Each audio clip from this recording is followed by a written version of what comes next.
Peace and blessings, my brothers and sisters. Welcome to the fourth week of Advent. And here we are preparing our hearts for Christmas, preparing our hearts for the coming of the Lord.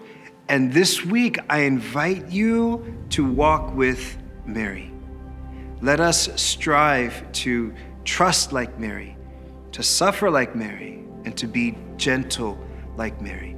What would some of our family celebrations be without mothers, right? And, even some people who've lost their mother recently, like this is the time where we feel, right, the loss of our mother. And if anybody is in that, please know that I'm praying with you.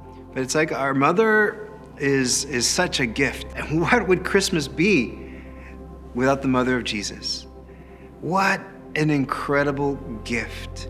I remember I read a meditation one time, and as we know in Catholic teaching, Our Lady gave birth. She was not suffering the effects of original sin, right? And one of those effects is to give birth through travail. So she didn't have that. St. Thomas Aquinas says like light shines through a glass window, so too the Son of Man was born. But what would come from the cross, she would, in a way, give birth to the church. She is our mother, and she did suffer there. And I think Mary teaches us how to suffer in the right way. That's not a word that people like to use that much, suffer, right? It's like it could be misconstrued, it can be misunderstood, but can I say that we all suffer, we all go through something, and it's probably better if we look for examples of those who've done it well. And remember, when Jesus was born, and the presentation in the temple of the baby Jesus, the prophet Simeon in Luke chapter 2 comes up and scoops baby Jesus up and is just like probably dancing in the temple because he has been waiting. The prophetess Anna as well, in all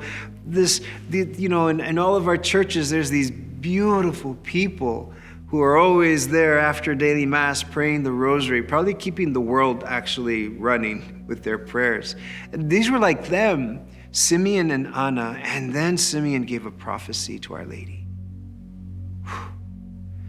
In Luke chapter 2, verse 34 and 35, he says, "This child will be the cause of the rise and fall of many, and you, a sword will pierce your heart."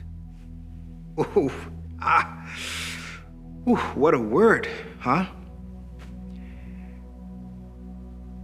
And in these days of celebration, there are also days of suffering, because there's things that happen in our family, in the world. There's people that we miss. There's people who aren't talking to each other anymore. We feel it in our hearts. Mary knows this as well. And she took these things in her heart, but it caused her to believe more in Jesus. It caused her to give more. And this is the difference between Mary and me. Because sometimes it's just like interiorized, or it comes out in hopefully more and more healthy ways. But what would it be like to bring it to the Lord? This is what Our Lady did. And so I also invite you to be gentle like Mary. Be gentle like Mary. Okay, there's that song, right? Gentle woman, But think about it. When she held baby Jesus in her arms, the gentleness of a mother carrying a newborn, right? And you ever see in a family when the little kid says, "Can I carry the baby?" You're like, "Okay, but be very careful." There's a gentleness that's taught, of course, right? Did you know that God is so gentle in this process of sanctification?